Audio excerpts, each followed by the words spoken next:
Et ça papote, j'adore. Bonjour les filles. Bonjour Julia, Louise et Maude. Et on va commencer avec vous. Maude, pour Actu Plus, on va décrypter l'actualité. Ce matin, on va s'intéresser à l'OPEP, l'Organisation des pays exportateurs de pétrole.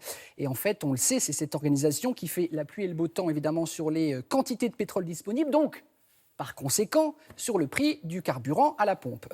Cette organisation, Maude, elle est née dans les années 60, au moment où l'exploitation du pétrole est en plein boom. Est-ce qu'on peut dire ça ? Exactement, c'est exactement ça, Damien. On est le 14 septembre 1960 et c'est le Shah d'Iran qui décide de lancer une organisation. 5 pays vont s'unir pour essayer d'influer sur le cours du pétrole dans le monde. Ces 5 pays, c'est donc évidemment l'Iran, l'Arabie Saoudite, l'Irak, le Koweït et le Venezuela. Et puis au fil du temps, d'autres pays vont venir s'associer également à eux. Et aujourd'hui, nous avons 14 pays qui sont membres de l'OPEP. L'OPEP dont le siège est à Vienne en Autriche. L'objectif de cette organisation, il est très simple, ça va être d'essayer d'influencer le cours du pétrole à la hausse, bien évidemment. Et tout ça se fait en maîtrisant la production de pétrole dans le monde.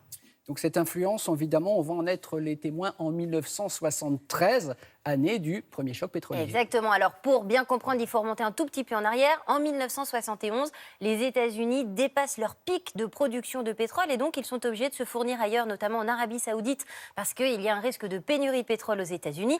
Sauf qu'en 73, il y a la guerre de Kippour qui éclate et comme les États-Unis vont soutenir Israël, les pays de l'OPEP, qui sont des pays arabes, ils vont instaurer un embargo sur les États-Unis. Et là, le cours du pétrole va s'effondrer et c'est le choc pétrolier de 1973. Le baril va passer de 3 $ à 12 $ et c'est le début de la crise. Voilà pour l'influence de l'OPEP. Je vous donne un autre exemple. En 2008, autre crise financière, le baril passe de 140 $ à 38, l'OPEP décide d'intervenir et va réduire sa production de pétrole et donc automatiquement va refaire monter le cours et le baril repasse à 50 $. Est-ce que l'OPEP a toujours autant d'influence aujourd'hui ? Eh bien non, parce que figurez-vous que l'OPEP ne pèse plus autant dans la production mondiale de pétrole. Quand l'OPEP a été créé, ça représentait 82% de la production. Oui. Aujourd'hui, ça ne représente plus que 40% de la production.